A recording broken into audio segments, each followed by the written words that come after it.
What's going on, you crazy bastards? You're back here with Rob Kimball on the Sons of Wrestling Impact Review. We start off the show with EY coming into the ring in his ring gear, and he's got something to say to MVP and Money, Power, Respect, and even including Dixie in with us. So MVP comes out and basically wants to know what the fuck EY's got on his mind. And EY, really, he's just saying, I want a fucking fair fight at Slammiversary for my championship. And he says, fucking man to man, that's all I'm saying is we need to do this match. Just you and I, fair fucking fight. So, and then MVP, we get this little, he wants to call stipulation EY. MVP grants him permission if he beats all three of Money, Power, Respect, but you get Kenny King running his fucking mouth. He's like, you can't even beat two of us. So, and then he's like, yeah, stupid, fucking. So it ends up being, if you beat two, you can call the stipulation. And so Kenny King's mouth is just getting the best of him again. That's fine with me. It's a pretty cool little role that he's playing. So we get a good-ass promo from EY saying how, like, you know, maybe he shouldn't win any of the matches tonight. Maybe he shouldn't even be champion. But MVP isn't man enough to come and take that belt from him. So MVP, he says, you know what? You're going to be here with my little friend. To fucking books Lashley right away with him. So we get into EY versus Lashley. Bobby is fucking targeting EY's lower back this entire match, and it's a decent match. EY gets only a little bit of offense in here. He gets a crucifixion, then the jackknife, but Lashley kicks out of both of those, and then he picks him up and gives him the fucking slam, and guess what? That's that. Bobby Lashley picks up the first victory here. EY is 0-1 going into the son of a bitch right off the bat. So it makes it look like, wow, there's no fucking chance that EY is going to pick up this victory. And the only thing that's at stake here is him choosing a stipulation. So otherwise, it would just be a match, and you would probably have interference from Money, Power, Respect. And if Brian Hebner's reffing the match, he's just going to look the other way. So we move on to Willow backstage, saying that he knows the way, and he's talking about someone else joining him, basically, like coming out. Like, who is he? He's all about this, we can do this and we can do that, and that type of shit. And behind the mask lies the truth, and Patience is on vacation. So we'll find out what happens with this great little backstage segment. EY now backstage, worried about his back, said he heard something pop. The physicians tell him that you should not go out again tonight. You're done. You should fucking just quit. But EY, a fighting champion, is not a quitter, so he's going to continue on. And then moving on to Samoa Joe. He's pissed. He's ready. And he's coming, man. Bobby Lashley better look the fuck out. Joe's gonna kill you. Magnus and Bram backstage, or well, no. They come out to the fucking ring. They got their black wife beaters on, and this totally reminds me, and it's okay because it works. It's nice. Reminds me of the Boondock Saints. Did anybody catch that? Totally fucking Boondock Saints. I know they're not Irish, but hey, it worked. It's pretty cool. Then we get the Willow's music fucking hits, and he comes out and he cuts a little promo here, and he's not responsible while he's behind the mask and shit, because, you know, obviously he's Jeff Hardy. He gets the crowd chant, Jeff Hardy, Jeff Hardy, and then he gets them chanting Willow, Willow. It's so fucking great. Like, Hardy wasn't good at doing promos really when he was Jeff Hardy, but as Willow, I think he just sinks into a character, and actually he can pull off some fucking decent promos. And he's in Jeff Hardy's imagination. So he can do whatever the fuck he wants, and he doesn't give a shit, and he cannot be held responsible. So while we're going along with this, you get a Willow saying, just talk about how we will this, we will that, and Bram and Magnus are getting pissed off. We who? Yeah, we understand you have an alter ego. It's you and Jeff, Willow and Jeff Hardy. But no, we're talking about a physical we. Someone else physically being there.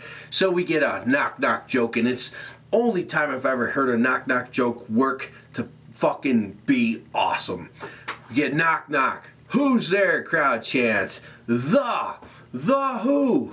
The monster! And we get Abyss coming out. Holy fuck, Abyss and Jeff Hardy, aka Willow, together, masked men, to take out the Boondock, Bram and Magnus. Pfft, awesome shit. So at Slammiversary, it is Willow versus Magnus, but you have Bram ringside, and now you have Abyss ringside. Making this, I could see this leading on into Destination X as a tag match, and it would be awesome because you're not going to get a winner at Slammiversary. I don't believe that you'll get a winner. You're going to get chaos, and we will end up with a tag match set up for the next pay-per-view. That's my prediction. So, move on. We got EC3 backstage, and he's pissed off. He said, nobody makes me bleed, and I'm a Carter. So, he's got some announcement coming up tonight. And then we have DJ Z and the Bromans versus the Menagerie. Really, it's Robbie E versus Nux. And total chaos. Robbie E actually gets a little bit of fucking offense in here, so he didn't look completely weak. But, really, too much shit going on with the Menagerie. I mean, the music's fucking playing. You got all the antics from, let alone the people in it, you got two dudes on stilts doing their gig out there, which is totally fine. That's pretty cool because you're trying to create a carnival atmosphere. I understand that, but this is fucking wrestling. So anyway, you got fucking Robbie E doing a lot of scratching, scared of fucking Steve, and Nux ends up picking up the victory here, and Steve comes in, Crazy Steve, stuffing fucking balloons down his ass, and then Robbie E's running away. Now he's afraid of fucking balloons. Is that a phobia too? I don't know, but I guess it is now. So then we move on to, because that shit sucked, Spud and EC3. Then they have Brooke Tessmacher coming in. Looks like they're going to cut a little interview with her, and they do. They do it some talk show wise, and then it turns into like a CSI, into like a courtroom bullshit. And they're like interrogating her event in the end here. It's funny, it's comedic, whatever the fuck. It was funny, and then Bully's music hits because they're trying to find out anything bad about Bully Ray during this. So Bully comes out, they fucking skedaddle out of there, up the ramp, and Bully just tells them what the way the fuck it is, and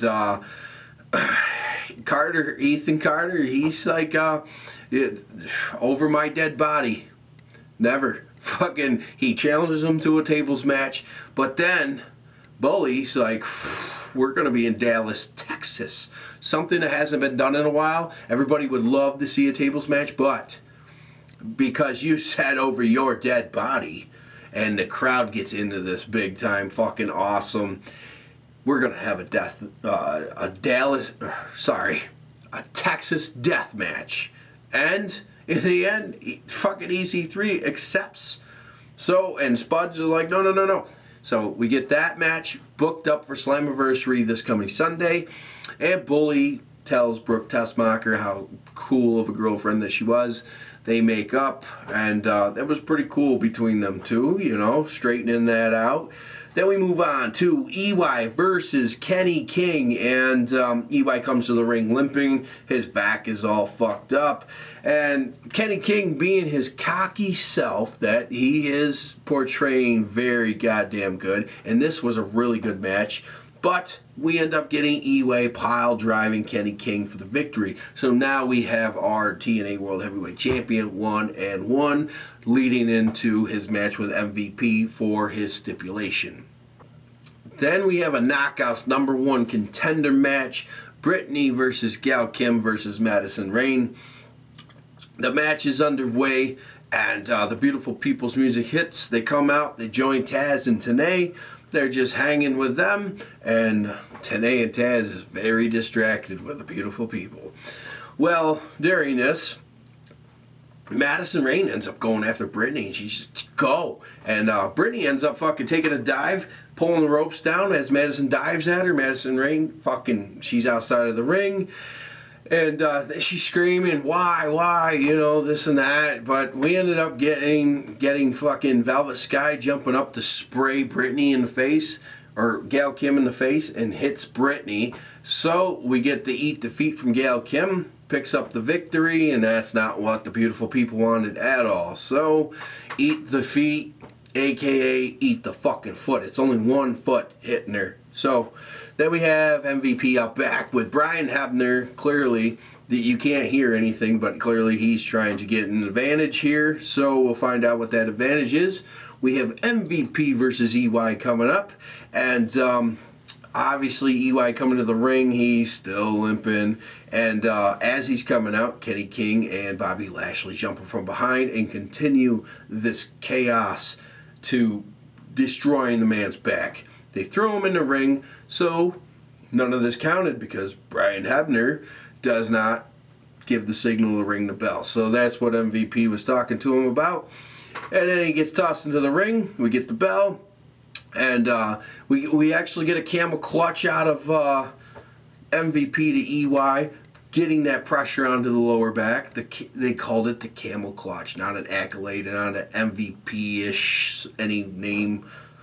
So it's called the camel clutch, guys. And then, anyway, this entire match, EY is just getting his ass beat, but he is like Rocky. Rocky Balboa will not quit. Will not quit. So, in the end, MVP goes and grabs a chair, sits in the middle of the ring while EY is down. He's like coaching him along. He goes, just stay down, just stay down. Well, he knows that EY's not going to stay down, grabs a chair, folds it up, and unloads it right on his back, continuing the damage to EY's back while getting DQ'd. That's fine with him because he doesn't give a shit what stipulation he picks. Well, EY grabs the mic as Money Power Respect is leaving, and he says, I know it, hey boss, I know it doesn't look like it, but I won. And he says, I know that you're never going to fucking be fair. I'm going to make this a steel cage match. So that's what we're getting in Dallas. And he says, I'm just crazy enough. So EY holds his belt high. He looks like a strong man. Looks like we're going to get MVP actually running into this match. Maybe that injury that he sustained with another company in the past couple weeks is not as severe as everyone's reporting. So maybe not, maybe it is, but we're getting the match at Slammiversary, and I'm sure they will kick ass. So guys, follow me on Twitter at Rob Kimball Brand, and I will catch you guys next time. Leave some comments about what you think. Seriously, the knockouts, the goddamn Abyss and Willow joining forces against the fucking Boondock, Bram, and Magnus. And, oh, shit. You know, the funny thing is, we have an X Division match coming up, a ladder match, with 6 individuals in that, and nothing really fucking talked about at all, and he didn't see any of the motherfuckers during this go-home show. That's a big fuck-up, but, hey, at least we're going to get a Slammiversary, but not enough build. We got to work on that shit. And where's Austin Aries? Where is Bobby Roode? I don't know. Guys, let me know. What do you guys think? What are they doing wrong, TNA, man? You got to fucking... should have started building Slammiversary about 6 weeks ago. A lot better than what you've done. So, until then, peace.